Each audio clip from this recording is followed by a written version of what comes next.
Alors, je m'appelle Abdelhakim Chergui, je suis avocat au barreau de Paris, je suis spécialisé en droit pénal et en droit pénal international. Je suis agréé auprès de la CPI, la Cour pénale internationale. Je suis l'avocat dans ce dossier de la famille Mcheour, de la famille Kissi. La conférence de presse s'est tenue aujourd'hui, profitant de ma présence au Maroc, pour annoncer les actions qui ont déjà été intentées. Donc il y a une enquête qui a été ouverte auprès du parquet d'Oujda.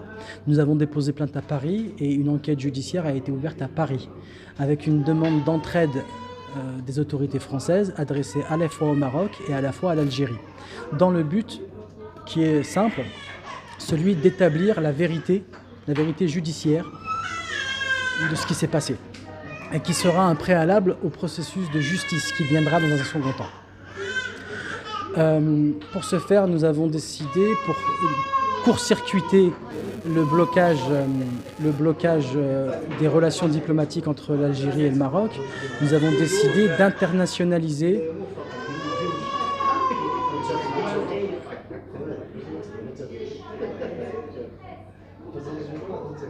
Je patiente juste que le... Mariam, s'il vous plaît, vous pouvez juste sortir, ça, je vous plaît. Merci. Bon. Je reprends ? Alors, je disais donc que la stratégie de l'équipe d'avocats que je dirige a mis en place est de internationaliser le conflit en réinjectant du droit.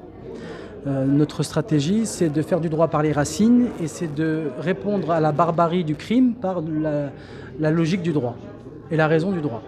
Donc nous avons saisi l'ONU d'une demande d'enquête internationale sur les faits qui ont été commis à la fin août.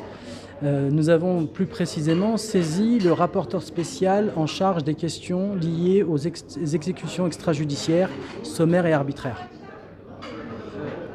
Et nous avons évidemment d'autres procédures à intenter au fur et à mesure des mois. Au départ, moi, je suis avocat. Le travail que je fais est un travail légal. Je revendique du droit. Et dans ce dossier, la volonté des familles, c'est de ne pas politiser ce dossier. Ce n'est pas un dossier entre le Maroc et l'Algérie. C'est un crime qui a été commis sur des Marocains par des Algériens. Et le processus, c'est un processus de justice. Il n'y a pas de drapeau dans ce conflit. C'est le drapeau de la justice que la famille brandit.